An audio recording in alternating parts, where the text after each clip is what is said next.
독소라는 것이 정체가 계속 반복될수록 몸에서는 이제 염증이 생기고, 이 염증에 근데 정상세포도 산소를 차단하면 세포가 또 바뀌거든요. 그래서 미토콘드리아의 손상이 오고, 첫 번째는 당연히 그런 마음이 들 겁니다. 이거 어떻게 수술하고 어디 병원에 가고 어떤 선생님이 훌륭하신지를 굉장히 많이 서치를 하실 거예요. 그러나 동시에 또 같이 드는 두려움은, 저도 사실은 음식보다 스트레스를 거의 70% 이상으로. 오늘은 완전해동연구소의 누은경 소장님을 모시고 이야기 나눠보도록 하겠습니다. 소장님, 안녕하세요. 네, 안녕하세요. 네, 구독자분들에게 인사할까요? 네, 안녕하세요. 저는 완전해도 연구소의 류은경입니다. 저는 암이라는 질병, 또 많은 만성 질환들을 미리 좀 예방하는 것에 대해서 관심이 많이 있고요. 이것을 예방하기 위한 몸의 상태들을 설명을 드리고, 또 건강한 식사법과 생활 습관으로 안내를 하고 있습니다.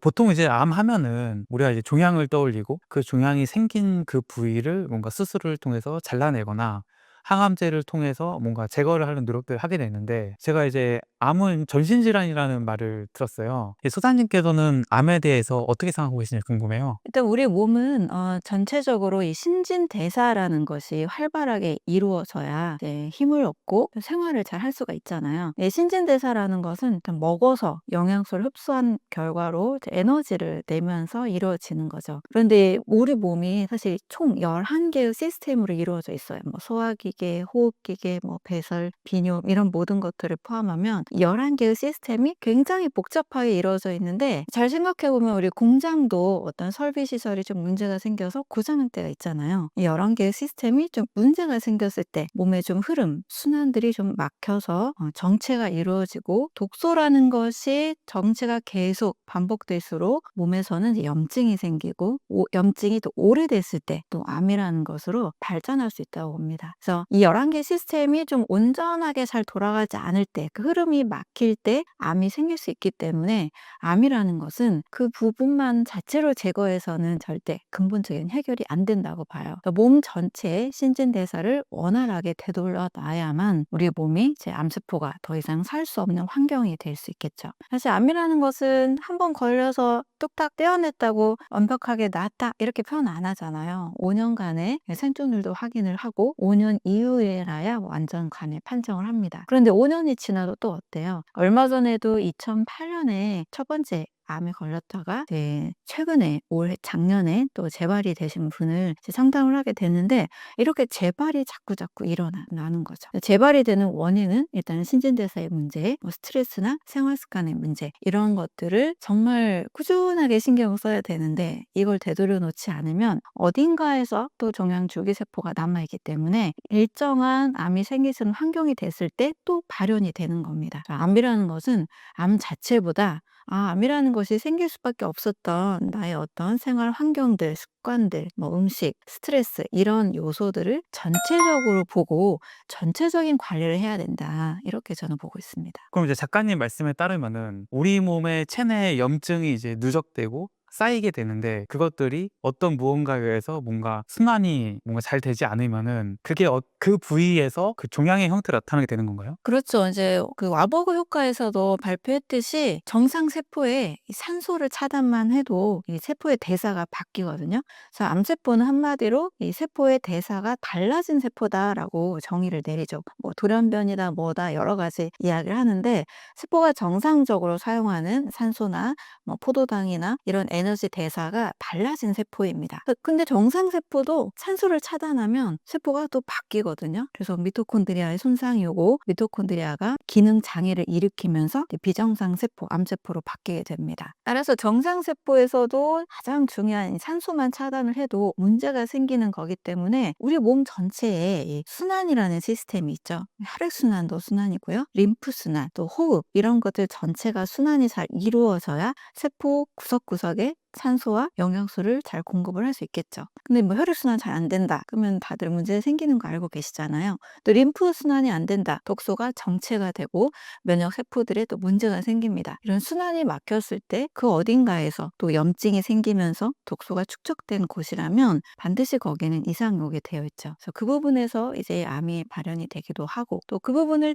떼어내도 어딘가에 또 있는 독소들 또 정체되어 있는 우리 몸의 혈액순환이나 림프순환들 이런 것들 흐름이 막혀 있을 때는 또 다시 이제 암이 생길 수도 있게 되는 거죠. 그러면은 우리가 이제 뭐 암의 전조 증상을 이야기하면서 뭐 여러 가지 얘기하잖아요. 뭐 몸이 피로하다, 뭐 살이 빠진다, 뭐 어디에 뭐 소화가 안 된다 등등 여러 가지 얘기하는데 사실은 그 관점에서 보면은 가장 앞단에 있는 그 몸이 보내는 암이 보내는 전조 신호를 봤을 때는 일단 혈액이나 이런 곳에 염증 수치가 증가하게 되겠네요. 그렇죠. 일단 혈액 상태를 먼저 좀 보는데요. 뭐 CRP 수치 같은 거, 체내 이제 염증 수치를 같이 보고요.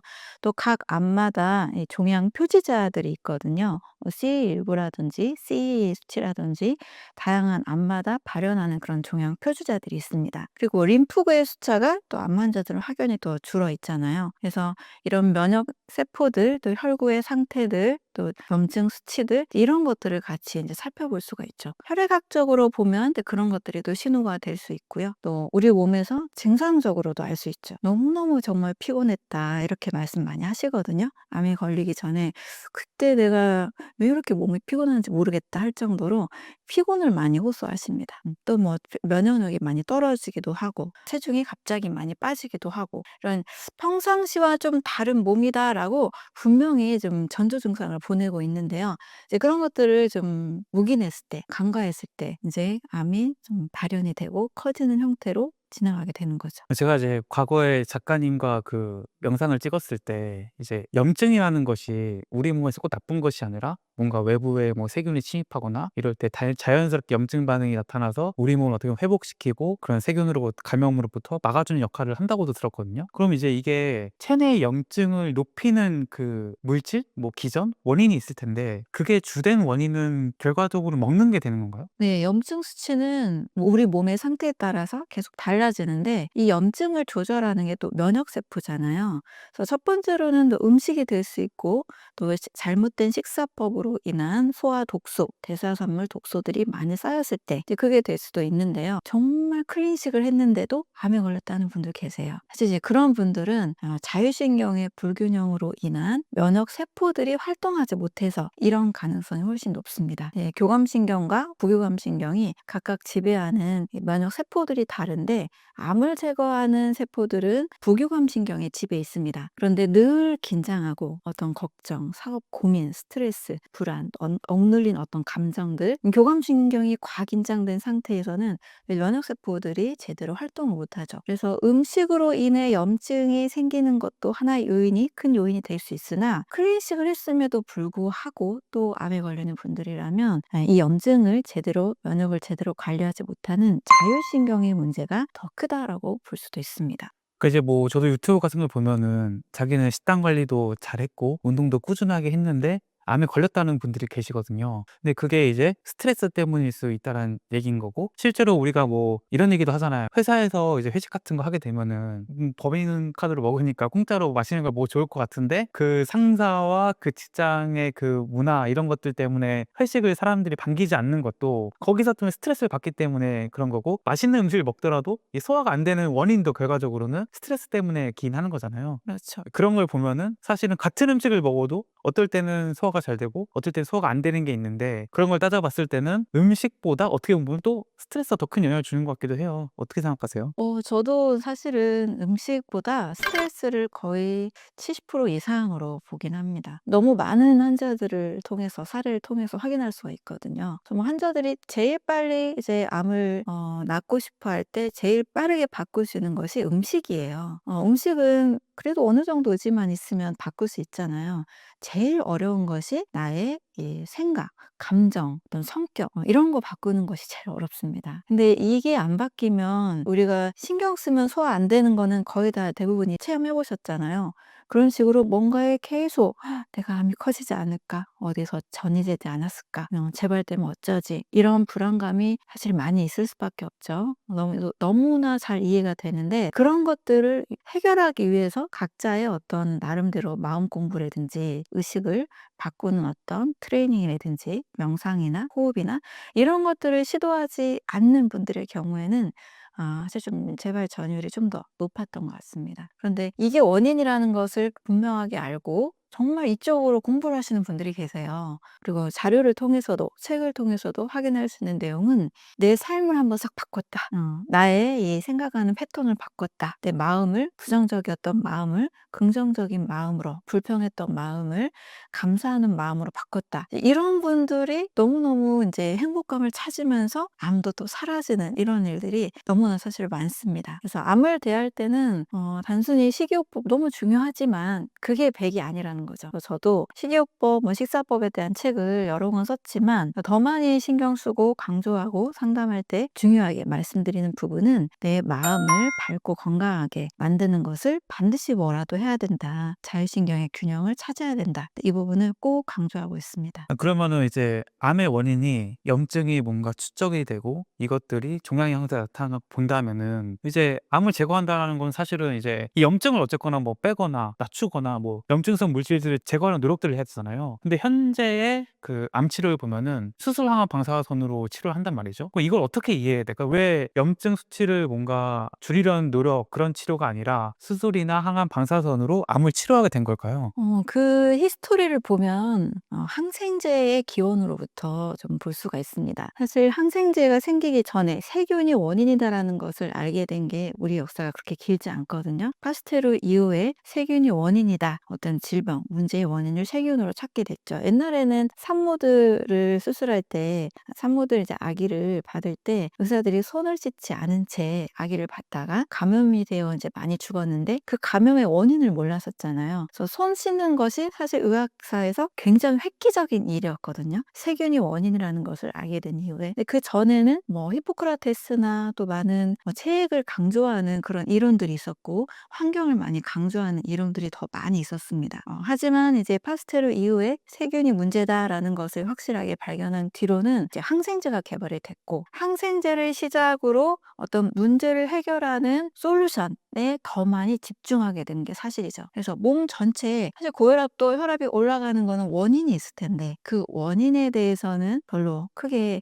관심을 안 가지고 혈압을 내리는 거에만 관심을 갖게 되죠. 이렇게 문제를 즉각적으로 그 증상만 즉각적으로 해결하는 솔루션이 의학사에서 항생제 이후에 쭉 발전하게 된 겁니다. 그러니 암을 바라보는 관점도 똑같은 거죠. 뭐가 생겼네? 혹이 생겼네? 이걸 제거하자. 이제 이 관점이 된 거죠. 체액설을 강조했던 시절에는 우리 몸 전체의 어떤 체온, 산성, 알칼리성, 그리고 영양 상태, 독소 상태 이제 이런 것들을 많이 강조했었습니다. 클로드 베르나르라는 사람들, 또 안톤 베샴이라는 사람들은 팔이나 모기가 깨끗한 환경에 꼬이지 않고 더러운 곳에 꼬인다. 몸 전체를 깨끗하게 하면 병원생 세균이 그렇게 많이 증식하지 않는데 뭔가 몸 전체에 영양이든 독소든 문제가 있기 때문에 병원균이 자라고 바이러스가 자라는 몸이 됐다. 몸 전체를 관리하자. 이제 이 관점이 우세했던 시절도 있었죠. 그러나 이 항생제라는 것이 워낙에 획기적으로 사람들에게 충격적인 그런 센세이션이 되었다 보니까 또 효과도 즉각적으로 빨랐죠.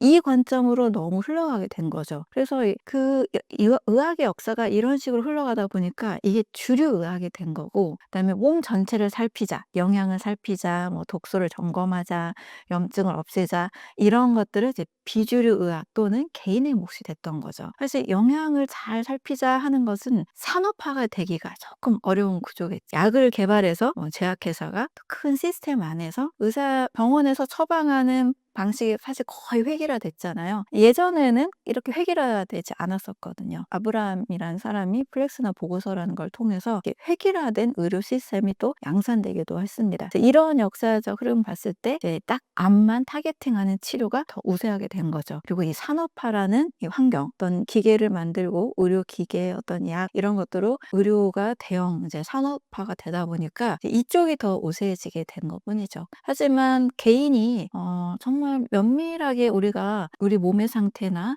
건강 상태를 잘 생각해 보면 잘 먹고 잘 자고 또 잘 싸야 건강하다 이런 말 흔히들 하잖아요. 근데 그게 사실 너무 어렵게 된 거죠. 그래서 이 부분을 신경 쓰는 것은 개인의 몫이나 아주 이제 적은 소수의 환자들을 위해서 정말 양심적으로 내가 돈이 좀 안 되더라도 어떤 사명감을 가지고 '환자들을 치료해야 되겠다.' 이렇게 또 마음먹은 뭐 의사 선생님들이나 한의사 선생님들 또 의료 전문가들 이런 분들은 그런 시도를 또 같이 하기도 합니다. 그래서 주류가 아닌 것이 조금 아직은 현 상태이긴 하지만 이런 쪽에서 또 많은 또 암이 치료되는 경우들도 있고요. 환자분들은 스스로 몸 전체가 좋아져야 이 암도 이겨내고 또 체력을 올려야 항암 치료도 받고 이걸 알고 있기 때문에 또 스스로 노력하기도 하고 또 그런 곳들을 찾아서 여러 다양한 또 치유의 요정들을 걷기도 합니다. 그 의학이라는 게 여러 패러다임과 여러 이론들이 있는데 지금의 주류 이론들은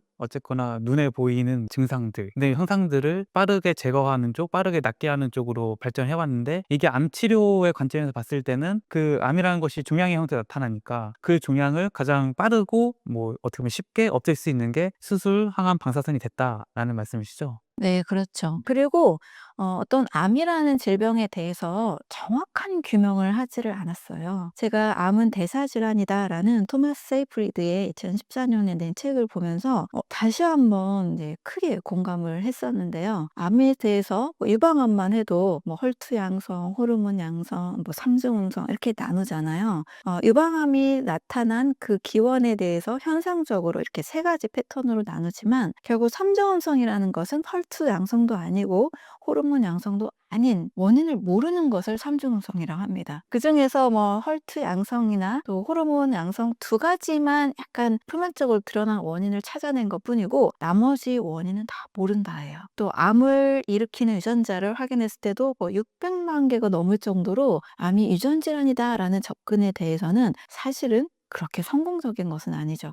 표적 항체 치료제, 뭐 2세대 항암제가 나왔지만 어느 정도 이 암이 좀 줄어들다가도 완벽하게 사라지진 않잖아요. 암수포가 또 내성을 일으키고 항암제에 대해서 돌연변이를 해서 유전자가 또 바뀝니다. 근데 결국 암은 유전 질환이다라고 접근을 했을 때는 전체적으로 사실 근본적으로 치료가 쉽진 않은 거죠. 꾸준하게 약을 계속 바꿔가면서 쓰게 되는 거죠. 그런데 암은 대사 질환이다라는 이 정확한 규명이 저는 굉장히 획기적으로 느껴졌고 이제 이걸 알리기 위해서 대사혁명이라는 책을 쓰기도 한 거죠. 이와 같이 암이 대사 질환이다라는 전제가 깔리지 않았기 때문에 암만 제거하려는 수술, 방사선, 항암이라는 표준 치료가 더 집중을 받게 된 겁니다. 대사 질환이다라고 접근을 하는 순간 이제 의료계에는 또 엄청난 혁명이 일어나야 돼요. 또 대사 질환으로 대사 치료로 접근하는 순간 그냥 개인의 식생활, 뭐 스트레스 관리, 운동, 수면 이런 생활 습관적 관리가 훨씬 더 중요해지기 때문에 치료가 단순하지 않죠. 치료가 굉장히 광범위해지는 거죠. 저도 생활습관 의학을 이제 공부하고 있고 또 적용하고 있는데 개인마다 너무 다 다릅니다. 이분에게 맞는 생활 습관, 이분 또 다른 분에게 처방해야 되는 맞춤해야 되는 그런 방식이 아예 천차만별이기 때문에 표준화하기가 어려워요. 그래서 이렇게 표준화하기 어려운 치료는 사실 현대 의학에서는 그렇게 달가운 건 아니죠. 표준화를 해야 훨씬 치료가 간단해지기 때문에 이런 관점에서도 현재 표준 치료가 이루어지고 있는 겁니다. 그래서 대사질환이다. 암은 대사질환이다. 이 명확한 전제가 이제 현재 의료계에는 크게 전달되지 않은 것이 또 하나의 요인이라고 볼 수가 있죠. 네, 현대 의학을 두고서 이제 대증요법이라는 말을 쓰잖아요. 그러니까 증상을 어떻게 보면 해결해 준다 뭐 이런 건데 그런 관점에서 본다면은 사실 뭐 그런 앞단의 원인들이 뭐냐가 중요한 게 아니고 지금 나타난 걸 어쨌건 해결해 주면 되는 거기 때문에 당연히 자원이나 시간들이 그런 쪽으로 갈 수밖에 없고, 그러다 보니까 이 암이 뭐 대사 질환에서 비롯된 것이 딴 거에서 비롯됐는지 이런 것보다는 이 지금 생겨난 혹을 어떻게 제거할 것이냐, 어떻게 수술할 거고 어떻게 수술을 또 최소한의 범위로 할 것이냐, 이런 쪽으로 계속 고민을 하고 연구를 해서 발전을 했다라는 거잖아요. 그럼 이제 만약에 암이라는 것이 대사 질환이라는 관점에서 본다면은 소장님께서는 암 환자들의 그 최고 원인 앞단을 가다 보면은, 시간을 되돌아 앞을 가다 보면은 우리가 흔히 대사 질환 얘기할 때 나오는 뭐 고혈압, 뭐 당뇨, 뭐 이런 고지혈증, 뭐 이런 증상들이 이미 있었고 그것들이 시간적으로 누적돼서 결과적으로 내 몸이 이걸 회복할 수 없게 될 지경에 이르러서 암이라는 형태로 나타났다고 보시는 건가요? 그런 경우도 있지만 사실 그렇지 않은 경우도 있습니다. 고혈압, 고지혈증 뭐 이런 만성 질환이 있는 상태에서는 몸 전체가 역시 이제 신진대사가 원활하지 않고 염증도 사실 그 자체로 많이 있을 수밖에 없는 몸이죠.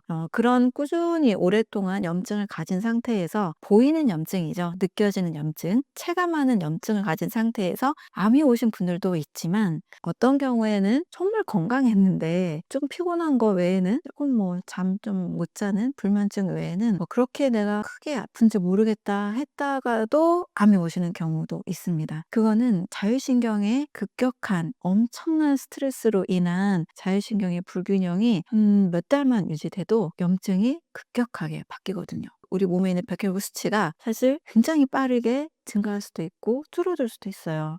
우울한 상태로 지속되면 백혈구 수치 줄어듭니다. 하지만 감사하고 행복하고 긍정적인 생각을 많이 하게 되면 백혈구 수치가 또 늘어나기도 하거든요. 제가 얼마 전에 왔던 암 환자분도 한 달 만에 백혈구 수치가 2배로 늘어났어요. 그런데 바꾼 게 음식이나 뭐 운동이나 뭐 영양요법 이런 것들은 크게 달라진 게 없었거든요. 그런데 '아 내가 자율신경 쪽을 신경 안 쓰고 있었구나. 많이 웃지 않고 별로 즐겁지 않게 약간 우울하게 보냈구나.' 이것을 느끼고 억지로라도 1시간씩 웃기 시작한 거예요. 막 웃는 걸 했을 때 이분이 백혈구 수치가 딱 2배 이상 넘어가는 것을 확인하게 됐습니다. 여러 증거 자료들이 있어요. 백혈구 수치는 감정에 따라서 마음 상태에 따라서 확확 바뀔 수 있다. 그래서 전조 증상을 지나치게 심각하게 만성 질환을 겪지 않고도 암은 다시 올 수가 있습니다. 그러니까 건강검진을 매년 한다고 했을 때 그때 대사 관련 수치들이 정상이었던 분도 암이 발견되는 경우가 있는데, 그것들은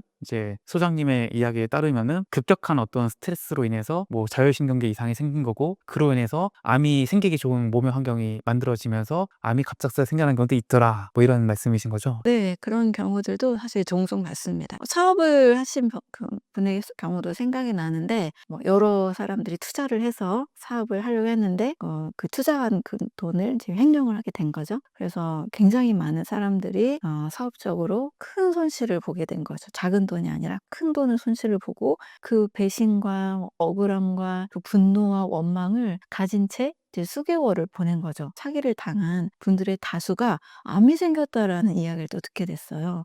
그래서 급격한 큰 스트레스는 몸을 또 빠르게 면역을 바꿔서 암을 일어날 수도 있다. 이것도 사실 굉장히 중요한 요인이 될 수가 있습니다. 지금 이제 암을 이제 앓고 계신 분들, 암을 치료하고 계신 분들 입장을 봤을 때는 뭐 암의 원인이 대사 질환이냐 아니냐 뭐 이런 것들은 사실 하나도 중요하지 않을 것 같아요. 일단은 내 몸에 일단 암이 있다는 사실 때문에 이것들을 어떻게 하면 없앨 수 있을까에 관심이 많잖아요. 근데 그럼에도 불구하고 그런 이미 암이 있으신 분들도 이 암이 대사 질환이라는 것을 아는 것이 왜 중요하고, 이것을 단순하게 수술 항암 방사선으로 암 종양을 제거하는 데만 집중을 했을 경우에 어떤 생기는 문제점들이 있을까요? 암이 생겼을 때 즉각적으로 그것을 떼내고 싶어 하는 마음은 아마 모든 치료를 원하시는 분들의 공통점일 것 같아요.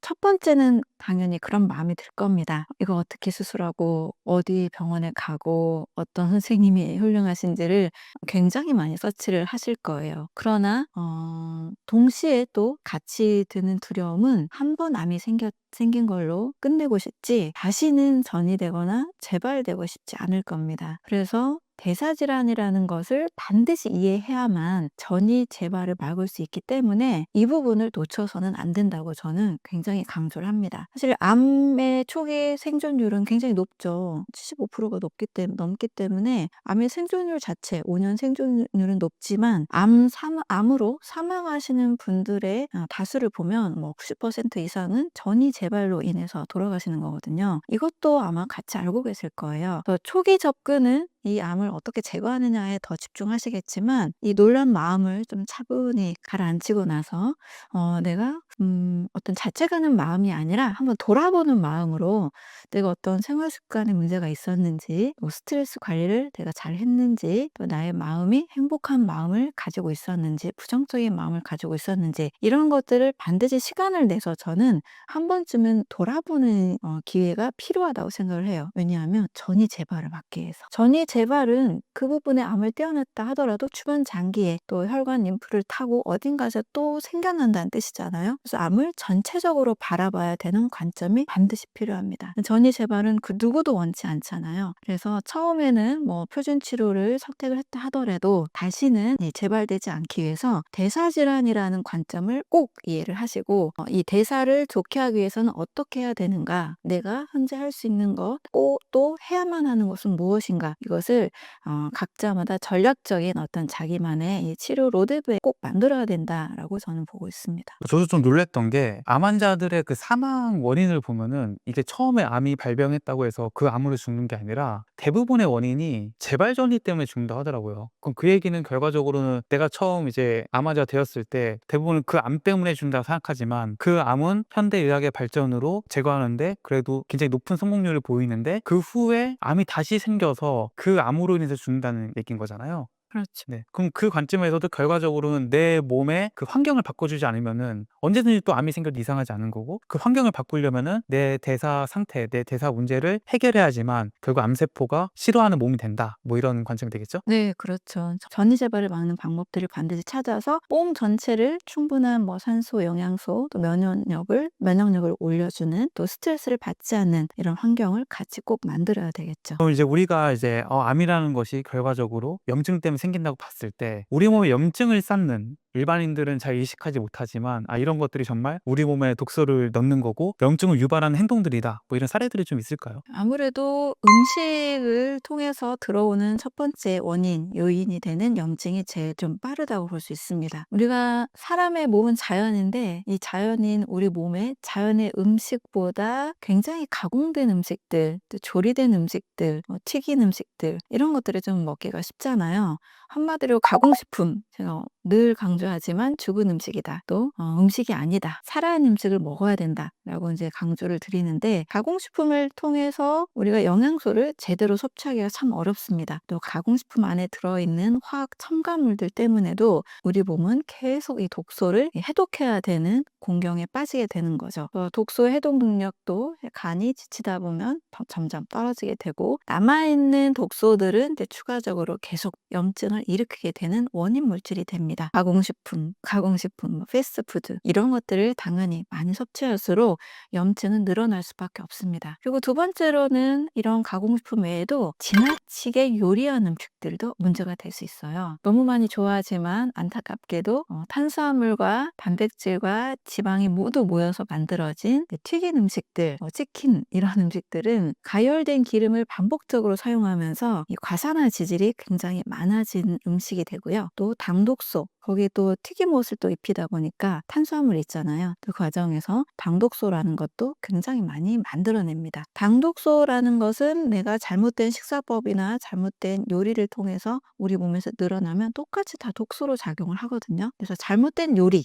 좀 안 좋은 기름으로 콩기름, 카놀라유 이런 오메가6가 많은 그런 안 좋은 기름으로 튀겨진 음식들을 너무 많이 먹게 되면 내 몸에서도 독소가 넘쳐나게 됩니다. 그리고 또 우리가 일하다가 낮에 당 떨어졌어 하면서 단 거 찾는 분들 계시잖아요. 손쉽게 사탕이나 초콜릿을 드시기도 하고 아주 달콤한 음료수를 먹기도 합니다. 대부분 이제 정제 당분이죠. 이 정제 당분은 우리 몸에 혈당 스파이크와 또 인슐린의 부담을 가져오게 됩니다. 이렇게 혈당 스파이크가 정제당에 의해서 치솟는 삶이 계속 반복될 때 인슐린에 문제가 생기면서 또 염증이 굉장히 많아지는 몸이 됩니다. 당분은 그 자체로서도 오랜 시간 먹게 되면 우리 몸을 산소화도 시키게 되죠. 그래서 정제 탄수화물, 정제 당분, 또 혈당 스파이크를 올리는 음료수들, 이런 것들도 다 염증을 많이 일으키는 원인이 될 수 있습니다. 무심코 우리가 그냥 밖에서 늘 식사하고 간식 그냥 아무거나 단 거 먹고 이제 이런 몸은 사실 굉장히 암에 취약한 몸이 될 수가 있는 거죠. 그래서 요즘 젊은암 굉장히 많이 늘어났잖아요. 또 젊은이들의 건강이 20-30대의 건강에 매우 많이 안 좋습니다. 분과 또 손쉽게 닿는 그런 음식들, 조리된 음식들을 많이 먹다 보면 우리 몸은 당연히 살아있는 상태라서 살아있는 음식을 먹어야 되는데 먹지 못하니까 염증이 많아지는 몸이 될 수밖에 없게 되죠. 그런데 이제 현실적으로 이제 뭐 "공장에서 나온 음식이 안 좋다." 뭐 그리고 뭐 "튀기거나 뭐 이런 것들이 안 좋다." 이런 얘기는 너무 많이 이제 나오고 들으니까 아는데, 진짜 '내가 오늘 점심에 뭐 먹을까?' 고민을 했을 때 보면은 뭐 정말 뭐 좋은 데 가서 흔히 얘기하는 뭐 건강식 식당에 가서 진짜 먹으면 좋지만 뭐 가기도 또 귀찮고 혼자 뭐 가서 먹기 눈치 보이고 이러니까 뭐 편의점에서 뭐 김밥을 먹는다든지 뭐 라면을 먹는다든지 뭐 이런 선택들을 하게 된단 말이죠. 그런데 사실 그 한 끼 먹는다고 해서 그렇게 내 몸이 엄청나게 막 아프거나 이러지 않으니까 '이게 정말 그렇게 심각한 문제인가? 이게 정말 그렇게 나쁜 건가?' 이런 생각도 들긴 하거든요. 근데 그 말씀하신 관점에서 보면은 어떻게 보면은 내가 전체적인 금액은 작을지 몰라도 독을 어떻게 보면은 독소를 돈 주고 사 먹는 거니까 훨씬 마이너스인 거잖아요, 사실은. 이거를 이성적으로 알고 있지만 이게 당장 뭐 증상이 나타나고 이러지 않으니까 이제 그냥 편한 거, 싼 거 뭐 그런 걸 찾게 되는 건데, 뭐 이런 것들 좀 어떻게 좀 바꿀 수 있을까요? 이걸 좀 인식을 좀 어떻게 바꿔야 될까요? 요즘 그래도 많은 분들이 건강을 좀 많이 관심을 갖게 됐어요. 그래서 뭐 혈당 스파이크도 체크하고 또 뭐 네 스마트워치를 통해서 활동량을 체크하기도 하고 이런 노력들을 하시는 분들이 또 많습니다. 또 러닝도 하시고 러닝 크루도 같이 만들고 하잖아요. 건강을 그래도 조금 관심만 가져도 이렇게 건강에 관심이 어느 정도 늘어나고 있는데 이와 함께 하루에 한 끼 정도는 저는 반드시 건강식을 하라고 강조를 합니다. 삼시세끼를 모두 다 건강식으로 하라고 하면 좀 어려울 수 있기는 해요. 근데 하루에 한 끼, 요즘 사람들이 "나는 한 끼 먹어요. 두 끼 먹어요." 그 한 끼를 그러면 그 맛없는 걸 먹어야 되냐 이럴 수 있는데 삼시세끼를 다 챙겨 먹긴 어렵더라도 아마 거의 대부분 두 번은 드실 거예요. 이 한 끼 정도는 충분히 건강한 음식을 드시고 한 끼 정도는 뭐 바쁘거나 또 밖에서 어쩔 수 없이 먹어야 되는 경우가 당연히 생길 수밖에 없겠죠. 그래서 그런 경우는 그렇게 드시고 대신 또 그 한 끼를 해독할 수 있는 심플한 방법들이 또 있거든요. 그래서 제가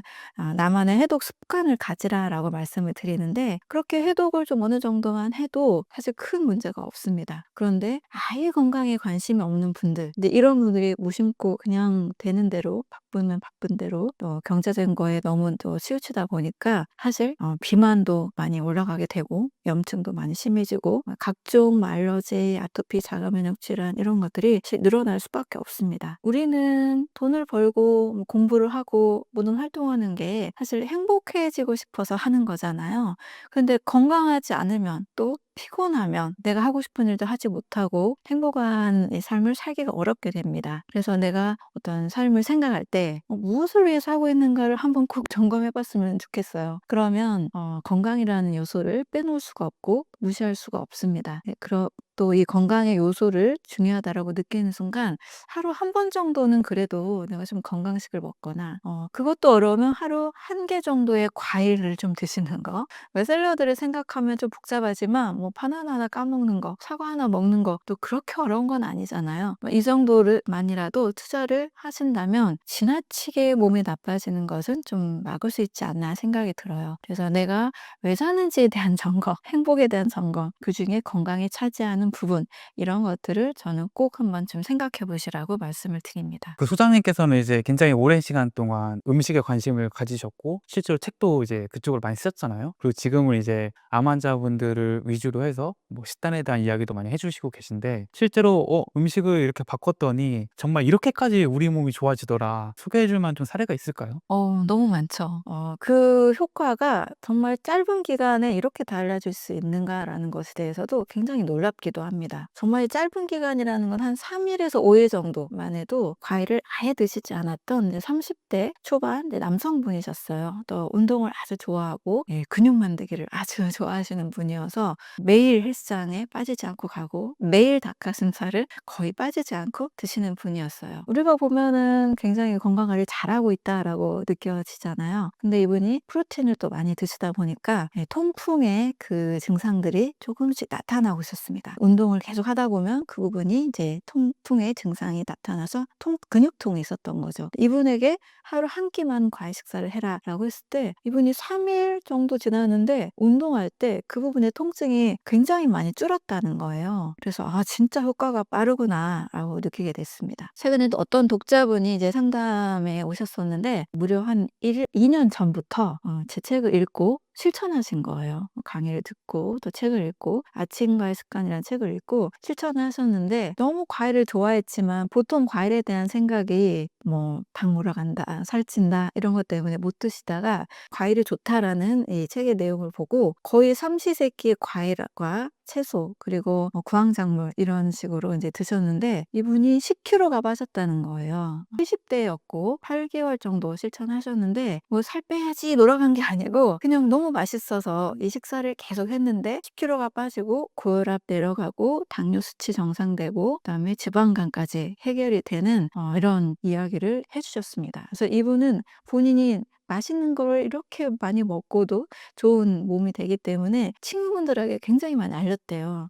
한 친구는 과일 사 먹기가 좀 어려운 친구여서 과일을 직접 보내준 분이 있었는데 당뇨 수치가 150 정도로 높은 수치였다고 합니다. 근데 이분도 한 달 정도 과일을 드셨는데 90 정도로 확 떨어지게 됐대요. 그래서 이분은 계속 주변에 과일을 계속 알리고 있다 하더라고요. 뭐 그 외에도 뭐 독자분들이 이제 이번 아침과의 습관 책에 그 후기들이 많이 나오게 되는데요. 많이 사례들을 또 보내주셨어요.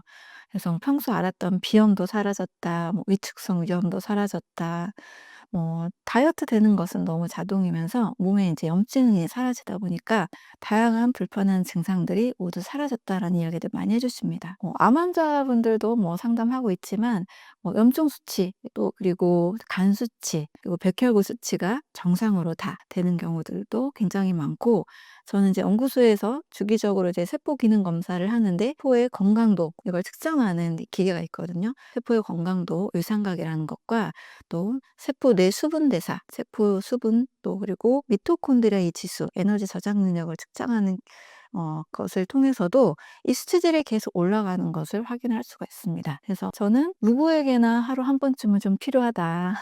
삼시세끼가 아니더라도 하루 한 번 또 하루 하나이라도 꼭 필요하다라고 강조를 드리고 있고요.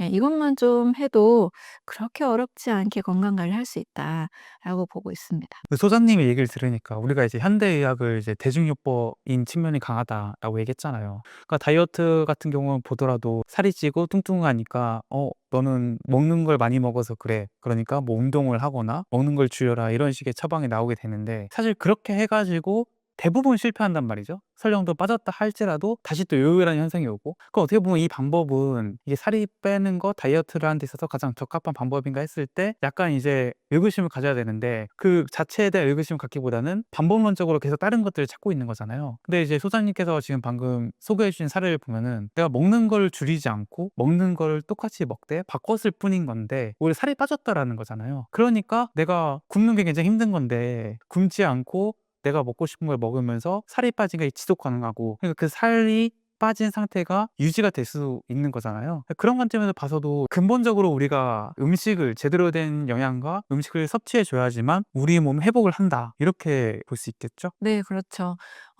다이어트를 위해서 살을 빼서 건강하자가 아니라 근데 이 말이 전 틀렸다라고 말씀을 드립니다. 건강하면 살찌지 않는다. 그 모든 야생동물들을 보면 적정 체중을 가지고 있잖아요. 사람만큼 뭐 과체중, 뭐 고도비만, 초고도비만 이런 룰이 없죠. 야생동물은 자기가 배고프면 먹고 또 배부르면 먹지 않습니다. 또 본인들이 먹어야 되는 음식을 먹죠. 근데 유독 잡식 동물이라고 하는 이 사람만 그렇게 먹을 것도 다양하고 또 이렇게 식품 산업도 발달하고 또 이걸로 인한 폐도 사실 많은 것도 사실이죠. 많이 먹었는데 또 먹는 걸 또 억제하고 줄여서 또 살을 빼야 되는 그러면서 또 건강을 찾아야 되는 이런 접근 또 얼마나 또 비만 치료제 시장도 얼마나 또 큽니까?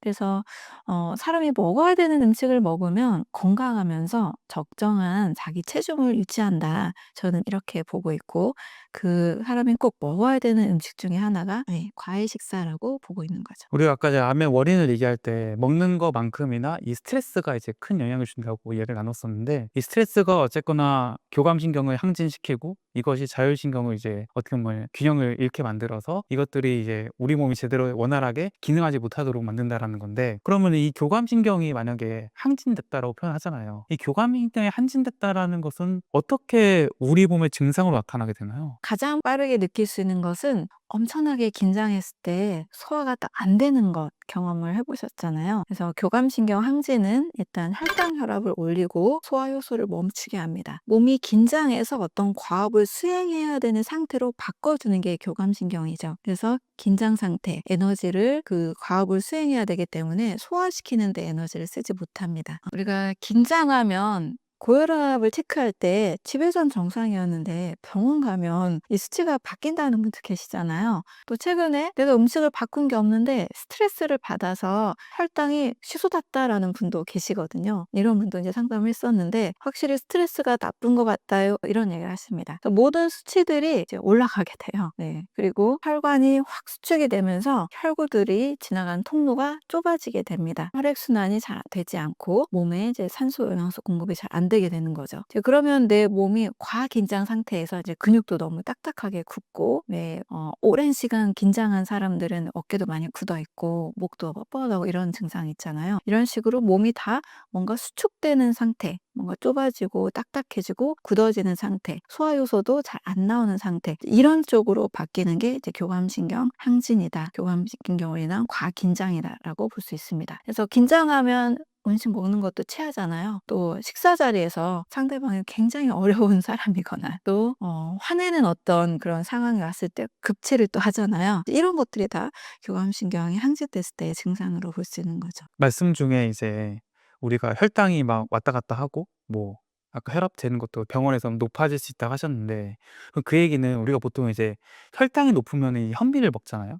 근데 똑같이 현미를 먹는데 나는 똑같은 식사, 똑같은 현미밥을 한 공기 먹었는데 어떨 때는 이제 100 이었다가 이 교감신이 항진되면은 뭐 130, 150으로 치솟을 수 있다는 얘기인 거죠? 그럴 수 있죠. 같은 식사를 해도 스트레스를 많이 받았을 때는 또 혈당이 확 올라갈 수도 있습니다. 그러면은 이게 우리가 이제 가장 먼저 당뇨 증세를 보이시는 분들이 바꾸려고 하는 게 백미를 현미로 바꾸는 작업을 해서 현미에 여러 가지 이제 단순 당 외에 다른 성분들이 있으니까 혈당을 향상을 늦춰준다, 이런 논리로서 이제 현미밥을 먹는 건데, 사실은 현미밥을 바꿔도 혈당이 떨어지지 않거나 그대로인 사람들은 오히려 먹는 게 문제가 아니라 이 교감신경 항진 쪽을 봐야지 문제를 해결할 수 있겠네요. 그럴 수도 있겠죠. 스트레스 요인이 너무 많을 때는 혈당 조절이 또 안 되기 때문에 그게 또 하나의 원인이 될 수가 있겠고 하나 더 첨언을 하자면 저는 통곡식을 최대한 당뇨 환자분들에게 줄이라고 말씀을 드리기도 해요. 왜냐하면 탄수화물은 꼭 곡식에만 있는 게 아니거든요. 우리가 포도당을 섭취하기 위해서 탄수화물을 먹는 건데 이 탄수화물은 굉장히 다양합니다. 채소에도 탄수화물 있고 과일에도 있고 견과류에도 있고 또 구황작물, 고구마나 감자나 단호박 이런 거에도 있습니다. 이렇게 복합 탄수화물은 다양한 형태로 먹을 수 있지 꼭 통곡식에만 있는 게 아니거든요. 또 곡식은 그 자체로 포도당만 있기 때문에 현미는 포도당이 주류이기 때문에 췌장에 또 인슐린의 기능을 통해야만 당분으로 섭취가 됩니다. 그러나 뭐 과일이나 또 단맛 있는 채소들은 그런 다양한 자연당을 가지고 있죠. 그래서 췌장을 그렇게 힘들지 않게 해도 혈당을 포도당을 섭취하면서 혈당을 올리지 않을 수가 있습니다. 가장 중요한 거는 췌장을 너무 자극하지 말자예요. 그래서 췌장을 덜 자극하는 것은 통곡식보다는 다른 복합 탄수화물도 더 많이 섭취하는 것이 좋고, 이제 밥의 양을 줄일수록, 쌀밥의 양을 줄일수록 좀 더 이 췌장을 쉬게 해 준다는 관점에서 이런 부분도 혈당을 내리는 데 도움이 될 수 있습니다. 저희가 스트레스와 이제 먹는 걸 가지고 암의 원인을 이야기하고 있는데 되게 날카로우신 분은 또 이런 말씀하세요. "아 그러면은 암의 원인이 그런 대사 질환에서 비롯되고 뭐 다 좋다 그거예요? 그러면은 태어나자마자 암을 갖고 있는 사람도 있지 않느냐. 이런 것들은 그 아이는 뭐 가공식품을 먹은 것도 아니고 뭐 외부적인 뭐 인간관계나 여러 가지 업무에서 오는 스트레스도 없는 건데 왜 암이 생겼냐?"라고 물으시는 분도 계세요. 그래서 이제 암이 과연 유전적인 거냐 아니면은 우리가 잘못된 생활 습관에서 비롯되는 후천적인 요소로서의 병인 거냐, 이 얘기도 많이 나오거든요. 어떻게 생각하세요, 그런 것들은? 태어나면서부터 결정된 몸은 사실 부모님의 영향을 받을 수밖에 없습니다. 아토피라는 것도 우리 옛날에 이렇게 식품 산업이 발달하기 전에, 공해나 이런 환경이 좀 발달하기 전에는 별로 없었던 병이잖아요. 그런데 이제 엄청나게 이제 도시화되면서 식품업이 발달하면서 부모님들부터 가공식품 많이 먹은 이 세대가 아이를 낳을 때 더 아토피가 늘어난 것도 사실이죠. 그래서 아토피는 이제 혈액의 질병으로 보는데, 부모님이 탁한 혈액을 가졌을 때 아이가 아토피를 가지고 태어나기도 합니다. 그래서 소아암이라는 것은 사실, 소아 질환이라는 것은 태어나면서부터 결정된 질환이라는 것은 사실 부모님의 몸에서 비롯된 경우가 많죠. 부모님의 몸 상태가 염증이 많았을 수도 있고 혈액이 탁했을 수도 있고, 이런 상태에서 이제 태어났기 때문에 그 부모님의 대사 상태에 따른 결과물이라고 볼 수가 있는 거죠.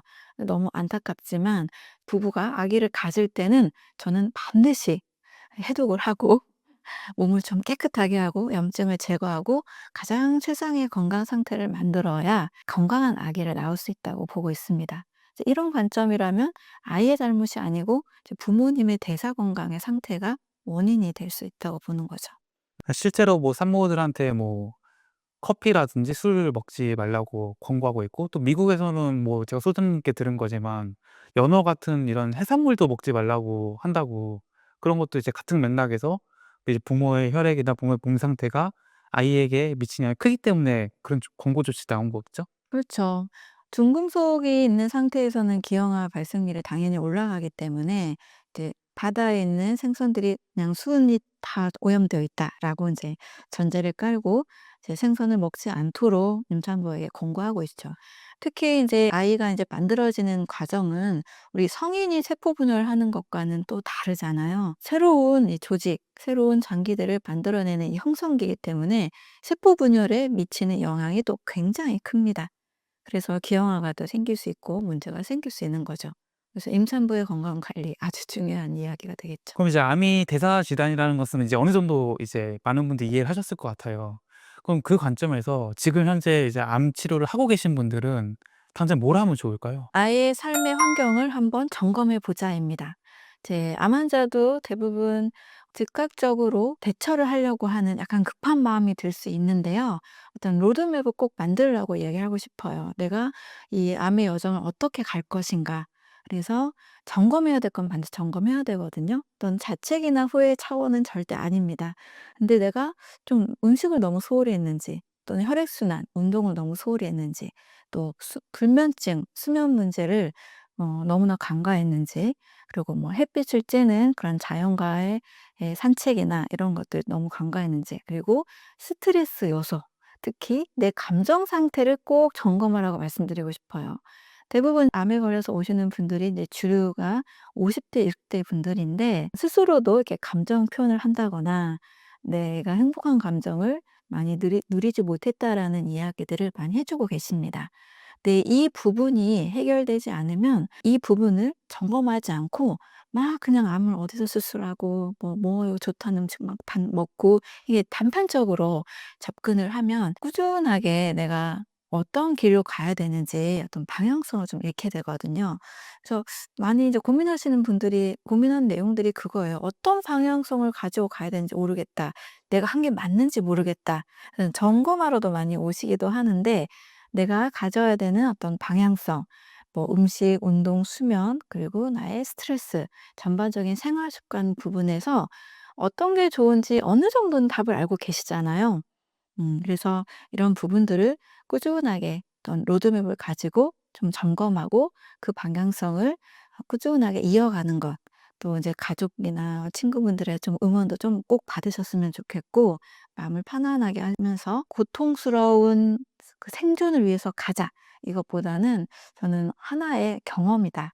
이 하나의 경험, 하나의 어떤 좀 힘들지만 어떤 여정으로 여기고 그런 방향성을 가지고 가는 것을 저는 꼭 챙겨갔으면 좋겠습니다. 끝으로 이제 구독자분들 좀 해 주고 싶은 말씀 있으신가요? 네. 암을 대할 때는 반드시 전신질환이고 대사질환이다라는 것을 저는 꼭 이해하셨으면 좋겠습니다. 그래서 또 암이라는 것이 찾아왔을 때는 뭔가 내 몸의 환경이 이렇게 생길 수밖에 없었기 때문에 온 거라서 몸의 환경을 바꾸려는 노력, 그리고 나의 감정, 스트레스를 꼭 긍정적으로 밝게 가지려는 노력들을 같이 꼭 병행하시면 좋겠고요. 무한한 어떤 두려움보다는 긍정적인 마음으로 나의 정상세포, 정상적인 환경을 더 건강하게 만든다. 그런 관점으로 희망을 꼭 가지시고 이어나가셨으면 좋겠습니다. 네, 지금까지 완전해동 연구소의 류은경 소장님을 모시고 이야기 나눠봤습니다. 좋은 말씀 감사합니다. 감사합니다.